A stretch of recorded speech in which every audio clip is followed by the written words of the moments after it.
you take the drugs and alcohol out of a person that's been doing it for so long, what they're left with is some really poor behaviours.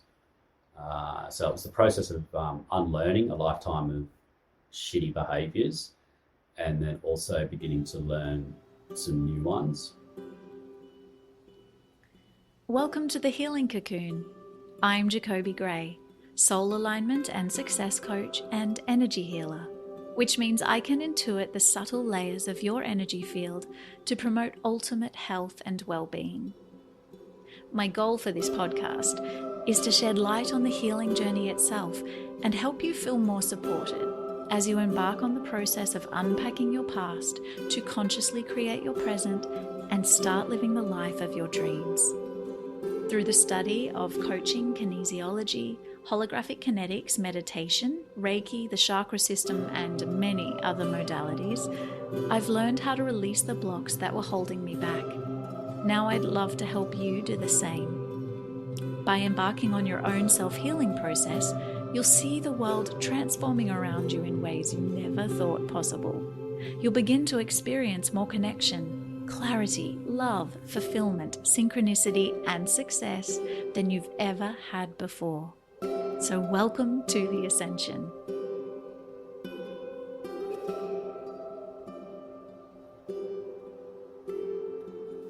Hello, beautiful humans, and welcome back to the Healing Cocoon podcast. Today's episode is the second half of a two-part series with the founders of the Opened Mind Space in Newcastle, Australia. Shout out to my hometown. Last week we spoke with Renee Wilkinson, and this week we're chatting with her husband, Murray Smith, about his incredible healing journey, which has had many twists and turns. It saw him leaving home at a very young age, and Murray fell into gangs, drugs, and a life of crime, until looking at 13 years in jail, he had a moment of clarity and through the grace of a higher power was given an opportunity to turn his life around.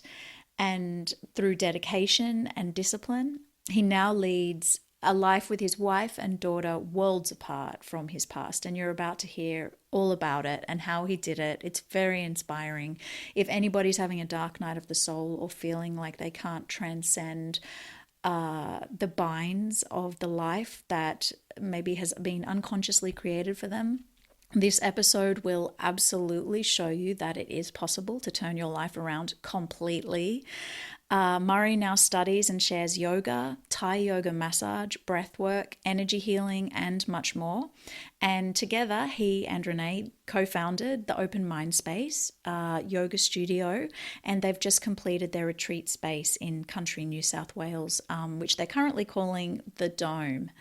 Murray is also extremely passionate about men's mental wellness, connecting people to nature, aiding people in rediscovering their true selves, and cultivating a safe environment in which people can continue to build a healthy relationship with their body, mind, and spirit.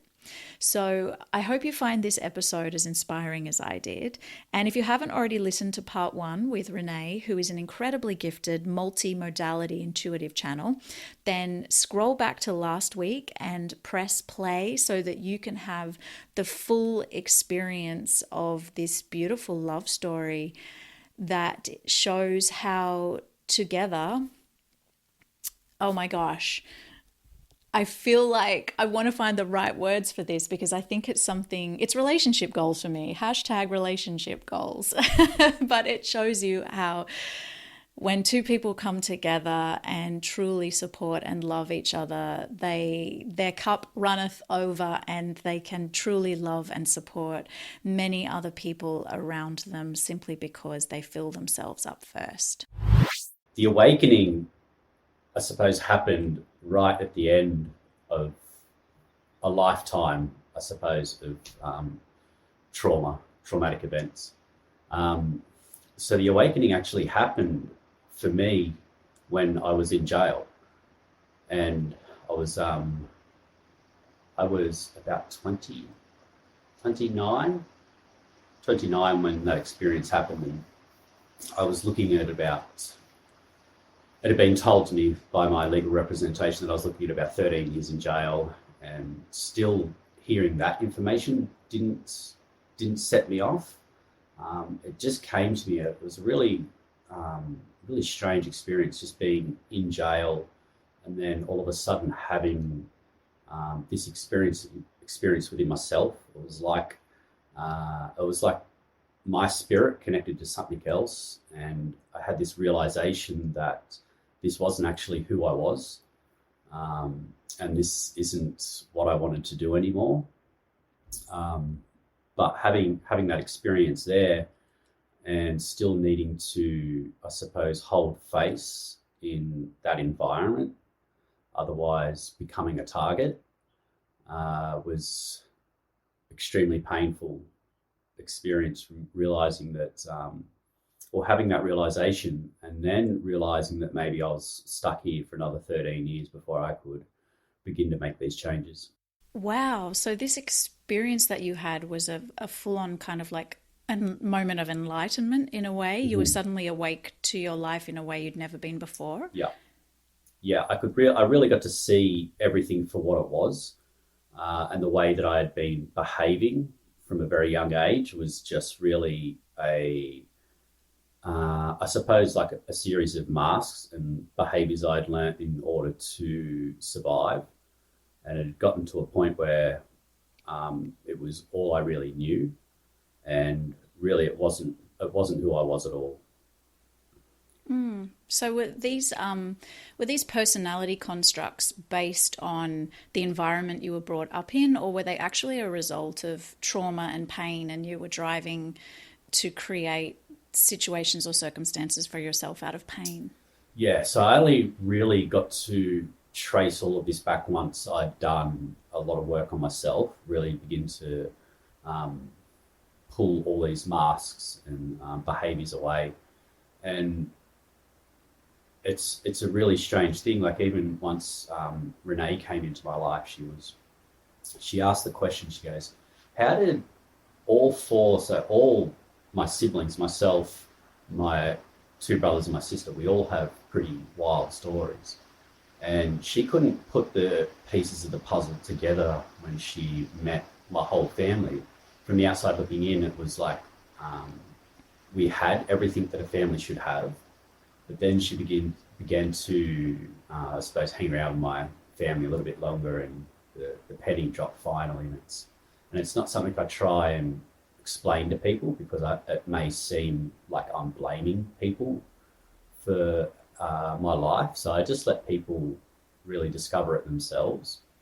And once I'd done enough work, I was able to see that the household that I grew up in from a young age, there was no love or affection ever shown for, I can only speak for myself, but I know it's also true for my siblings, that from our parents, there was love and affection wasn't high on the priority list.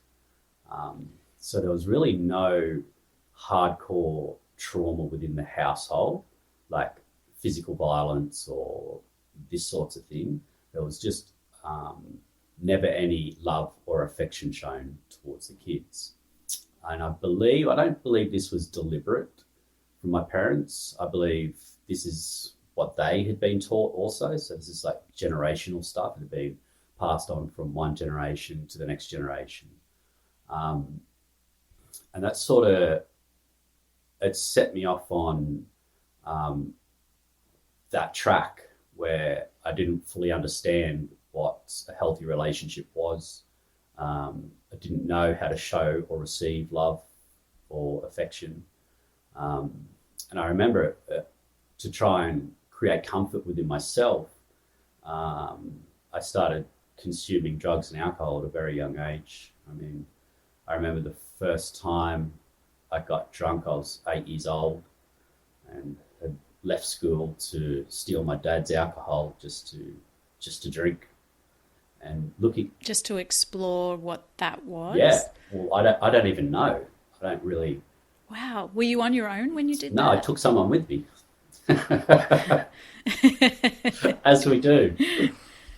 Wow, 8 years old. I'm just thinking my nephew's currently 8, and I'm like, that's really young. Really young, and that's like, looking back at it now, it's like, how does an 8-year-old come up with that thought pattern, that idea that this is something I should be doing? Yeah. So your spirit was up up to mischief Always. from a young age. Yeah. And so that's sort of the beginning then of the path Yeah. that ultimately landed you in jail. Yeah. And how long did you spend in jail before? Was this the first time you were in jail, or had you been put into some kind of juvie or something prior to that? Yeah, so that story started for me when I was about 20, but there was a big gap in my mid-20s where I was just getting away with a lot of stuff. I know Renee would have spoken to you about her intuition. I also have intuitive gifts, and trusting that gut feeling really helped me navigate the criminal world in a way where I was able to see things really before they happened, which it turned on me in the end. It was like, but was quite helpful in the beginning. very helpful, but wow. I know now that when we use these gifts for negative or self-gains, that it'll turn on you in the end. And that's it's the law of karma, isn't it? That's right, yeah.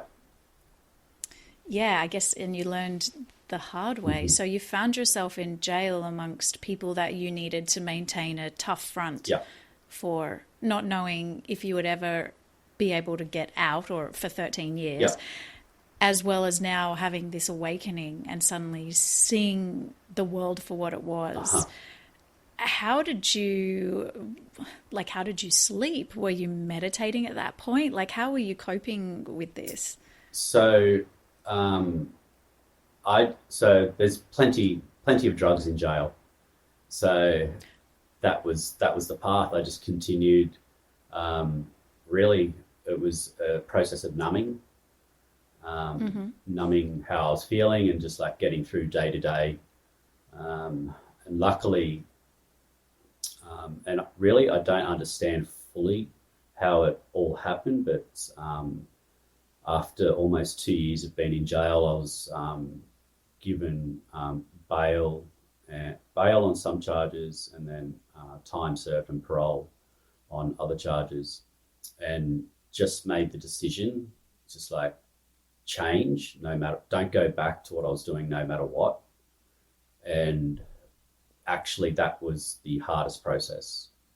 That process of going through that change, leaving everything I'd ever known that was familiar, even though it was destroying me, it was familiar. And then choosing to walk into the unknown, it was the loneliness really that was the most painful part of it. Just leaving everyone and everything I ever knew to step into something completely unknown. Wow. So did you have to go through any kind of detox from the drugs you'd been on? How did you do that? Yeah. And did you just get a job? Like, what were your actual physical steps in terms of getting out of jail and changing your life? So there were really strict conditions for me leaving jail. So one of them was I had to be bailed to a drug and alcohol rehabilitation facility, and I was there for another year. And that, I think, even though I don't fully agree with that system, this particular place really had a really good foundation of changing people's behaviours, allowing people to be held accountable for their behaviours. Because in the end, once you take the drugs and alcohol out of a person that's been doing it for so long, what they're left with is some really poor behaviours. So it was the process of unlearning a lifetime of shitty behaviours, and then also beginning to learn some new ones. So that was the first step of the process.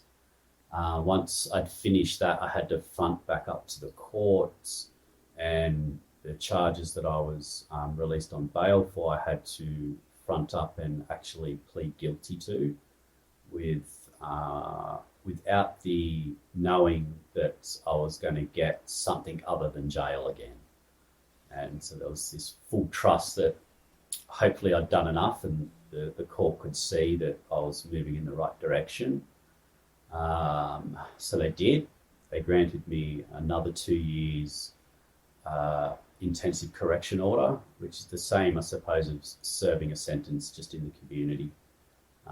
Really strict conditions where the police could enter my home at any time without a warrant. They had full access to everything I was doing. There was community service, a lot of community service, and meetings with probation and parole continuously, and drug and alcohol testing. Just pretty much I was strictly monitored just within the community. And did that make it easier for you in a way to get yourself on the straight and narrow, as opposed to just being thrown out of jail and being set to your own devices? I think for me it was helpful because I'd already made the decision it's what I wanted to do. But I believe if I hadn't have made that decision, then it would have just been a setup. It would have just been a matter of time before I'd done something to put me back in there, which is the feedback I got from a lot of people. They were like, it's impossible to complete. I was just grateful that it's like, no matter what, I'm just not doing any of that stuff anymore. Wow. And so what was the emotional journey that you were experiencing through all of this? You mentioned before loneliness, but was there you had to re-meet yourself and reconnect with yourself and completely deconstruct yourself. Yeah. What was that emotional experience? The whole process was like an extreme roller coaster.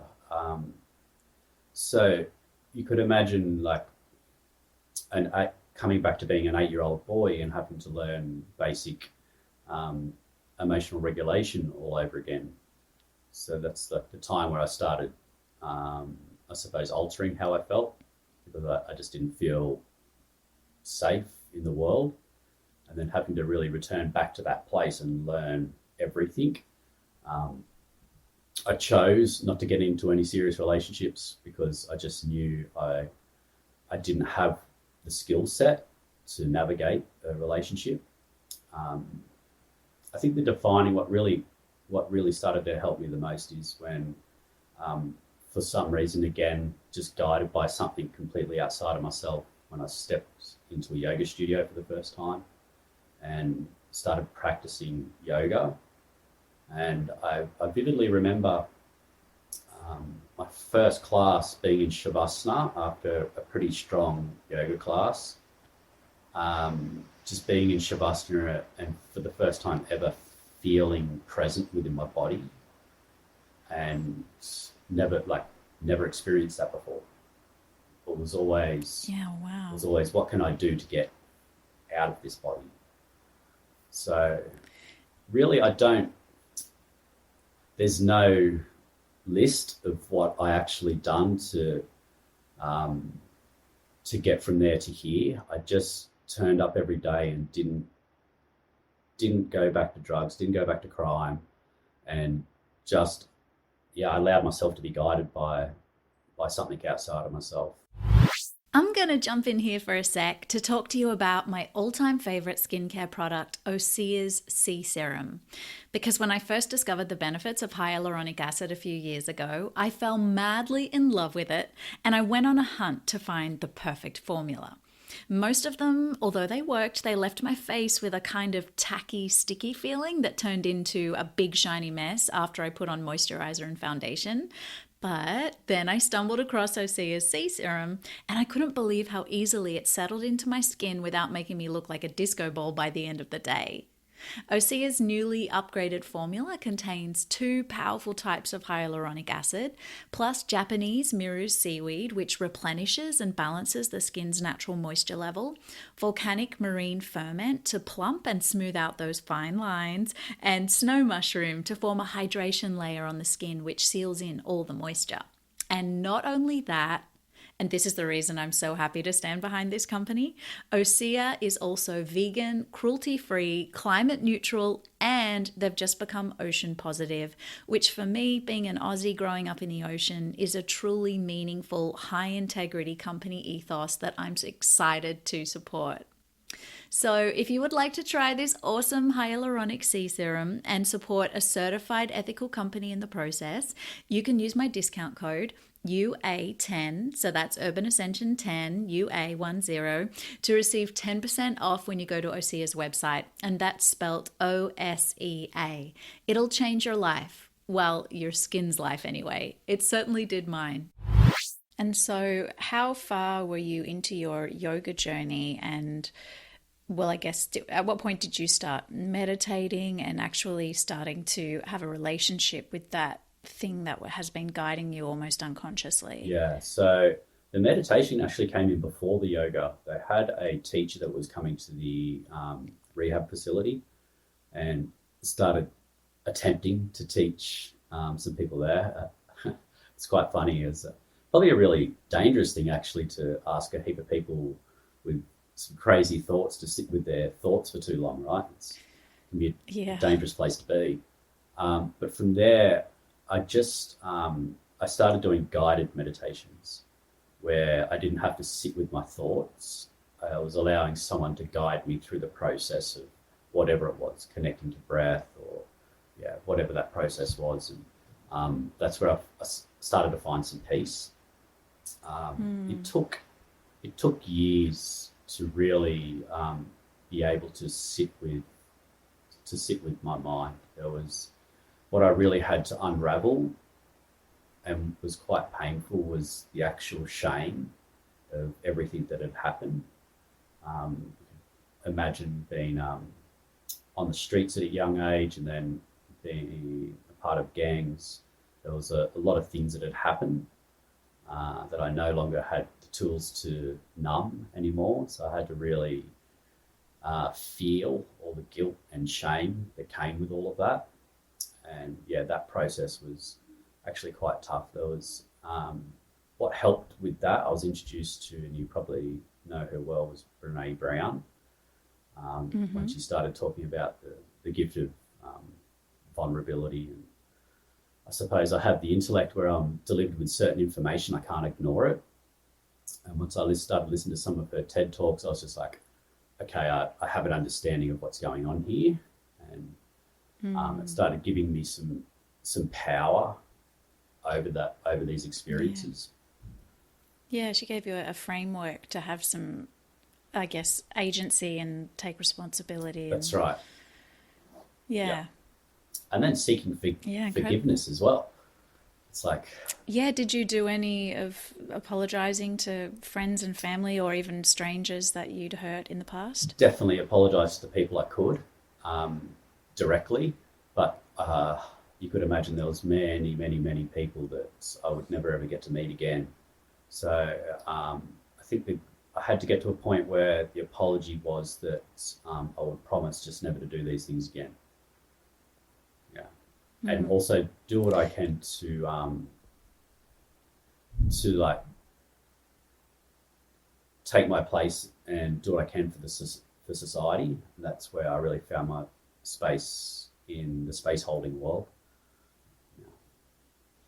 And so enter Renee, I guess. Yeah. At this point, once you'd done so much work on yourself, was she the first romantic relationship you attempted to have post-transformation? She's probably the first romantic relationship I've ever had.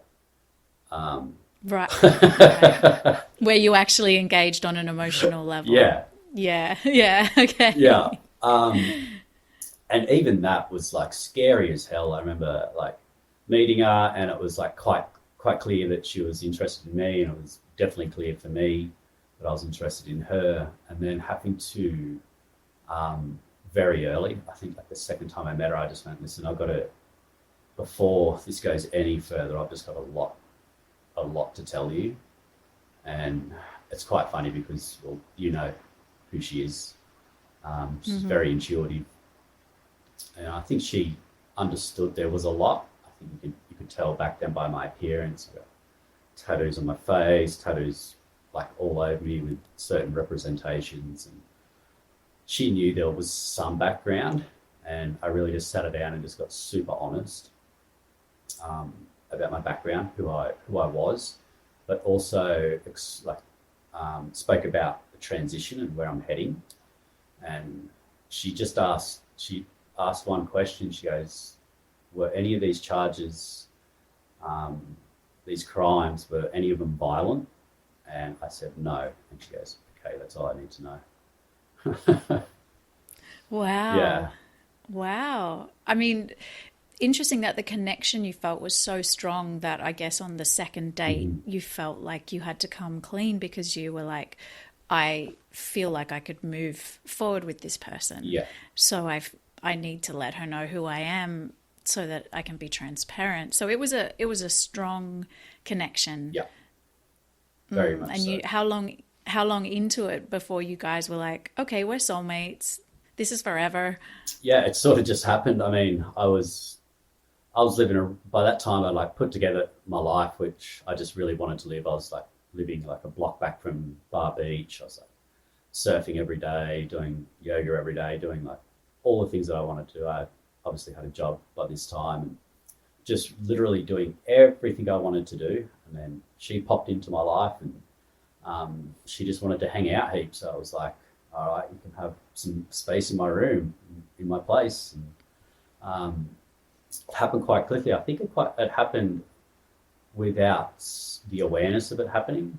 I really noticed that we were just like there really wasn't many days where we weren't seeing each other for some period of time. And it was quite easy.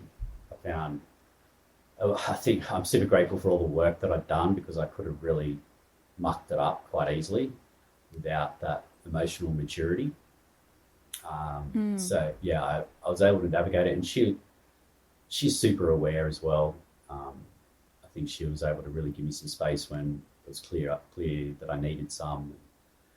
But yeah, it just Yeah, she didn't take it personally. She was able yeah, to know that that was your stuff and give you the space to come back when you're ready, yeah, that's which is a right. beautiful thing. Uh-huh.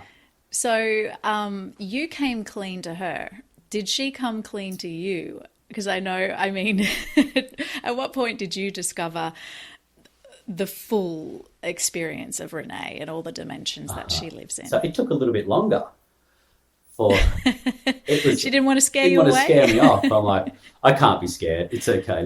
Look at everything I've been through. But she was just like little breadcrumbs. She was just, and because I was like deep into my yoga practice, so she knew on some level there would be some understanding. And it was when she started to open up about her life and who she is and how she navigates the world. It opened up the conversation because I also have some of these abilities, nowhere near the level of what she operates on. But what it started to do is it opened up a conversation, a two-way conversation about this sort of stuff. She would start talking to me about who she is, and I would resonate with something. And then she could start explaining what that actually was. Yeah, so do you think she activated you into your full spiritual self, or the connection, obviously? Yeah, the connection, and I think what she had so much training in this area. I think she'd been under the guise of a mentor from like the age of 12 or something like this. So she just had a lot more knowledge about it. So she really started to like deliver some of these tools to me that I could use on a daily practice. And together we just started, I think that's when it started really getting super strong. It's when mindfully we started connecting in this way together.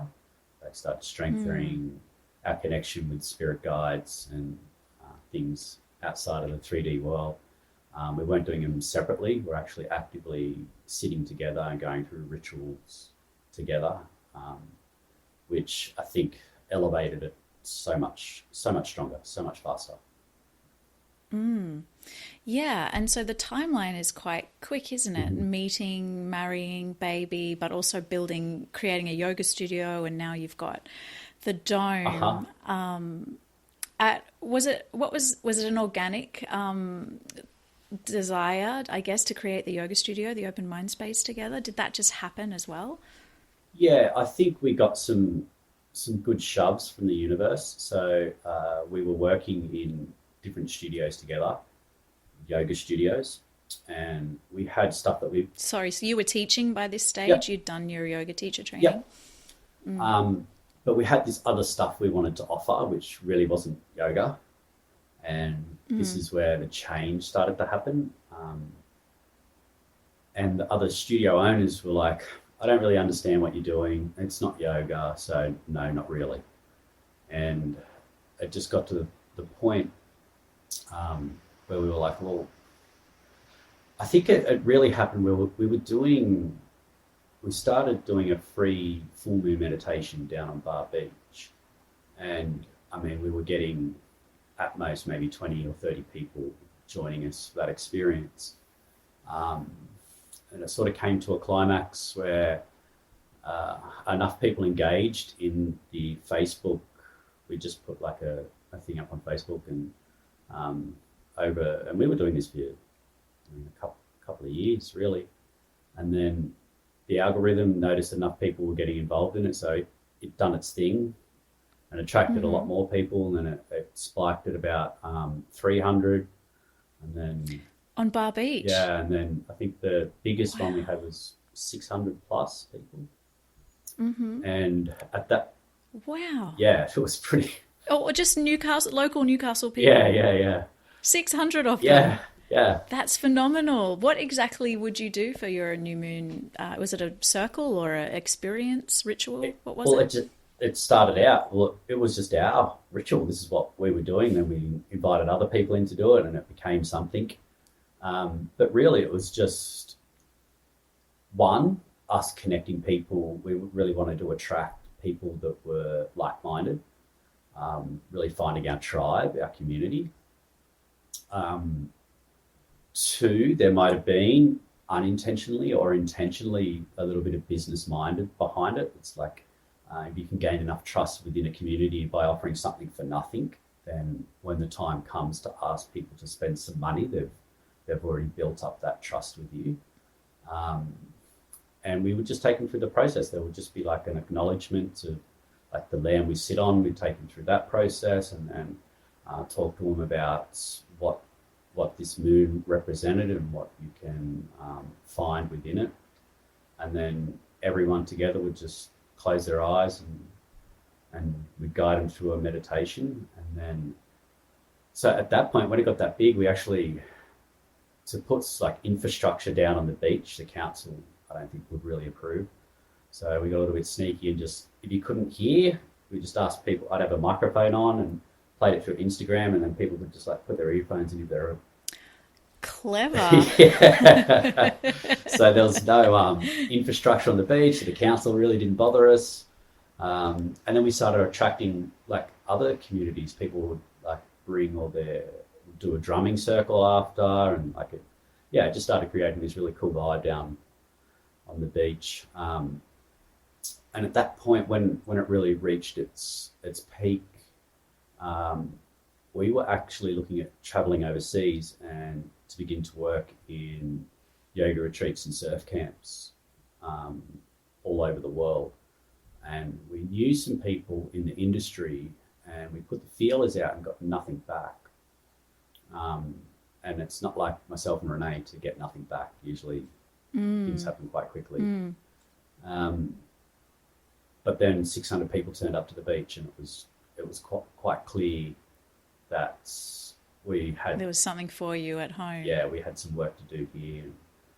So we looked for a place to build, and I mean, it was like the second place we looked at, and we just went, yeah, sweet, let's do it. And gave up everything, the full trust. We by that time we were engaged, and we're just living in this little cozy place at Merriweather, 1-bedroom place just back from the beach. And we gave that up. We handed all our jobs in, stopped working at all the studios, and surprised everyone with a surprise wedding. And then we put down the lease on the building. We signed like a 5-year lease with a 5-year option and paid everything we needed to, and then just left the country for 4 weeks. Oh, wow. Just to recalibrate before you came back to build. Yeah, and with no real indicator of it was going to work or not, just using the process of all of our tools, the muscle testing, meditation, all of this stuff, came back, put it together, and then the first day we opened, we had enough members to profit, which is that's incredible. Quite remarkable, really. So it is yeah, remarkable. Yeah. And then from there, you created the the dome. dome, yeah. So Yeah. just kept really. I think that was always really the end goal, was to have somewhere we can really take people to immerse over days in the magic. I think. Yeah, that immersive experience. Renee was kind of talking us through that a bit. It sounds incredible. Yeah, I think it's needed. I think really, if you want to change, and I can speak to this because I had to go, like I had to remove myself from everything I knew and put myself in an environment away from everything to really start that process of change. You can go and do like a 1, 2, 3 hour workshop around the corner from where you live, and sure, there'll be some insights and some takeaways. But if you really want to create great change in your life, then you need to remove yourself from the distractions and commit to some time on yourself. So going in. yeah, definitely. So that's what we created somehow. Yeah, it's amazing. And I know you've got retreats coming up. And is there anything that you want to mention that you're wanting to share? Yeah, I mean, if you are looking for some transformative experiences, then come and check out what we have on offer at the Dome. Yeah, I think it's like a 3-day kind of experience, is it? Or we have a few options. So there's a one night experience we hold that every month on as close as we can to the full moon over the weekend, which it's cacao breathwork ceremony, so full ceremonial style cacao breathwork, and we're singing and bringing in the prayers as well. That's actually been quite potent for a lot of people. But then, we have some other longer stuff on where we really teach you the tools that we use. We teach you the tools that we've used to create the life we have. So yeah, that's amazing. And to create a heart-centered relationship with yourself and with your partner and in community. Yep. So just to wrap up, and to bring it full circle, now that you have successfully rebirthed yourself, how do you then navigate the relationships with family and friends who know you as someone completely different? So this is the most interesting thing that I've noticed just recently. Out of all the kids, I was the most wild. I lost my older brother, just a few years ago in a car accident. He was my older brother, so now I've really stepped into that role of being the eldest. But also my younger brother and younger sister have been in the transition also out of that life. And I haven't forced anything that I'm doing on anyone. I just show how these experiences are unfolding in my life, and now they've started the path too. They just like come and ask questions, and I just give the information. It's up to them to take the next steps. So that's really beautiful. I guess in shifting the energy and the energy dynamic, they can no longer hold whatever role they were playing in those original dynamics. And so you've, just by changing yourself, you've allowed them the space and the option to change if they chose to, which it sounds like they are. That's right, yeah. And it's cool because what I'm witnessing, because we all have children now, is that our children won't experience what we experienced. And that's like a very clear, I can see it happening, like there's a very clear cut of generational trauma taking place. I mean, that's the most mindful part about it now, is like how I am around my daughter. Just really being... Your 2-year-old daughter, is she now yeah, two, Sophia? almost 2, yeah. Almost. Just really making sure, like that's above everything, that's my number one priority, is just making sure that the home she lives in is full of love.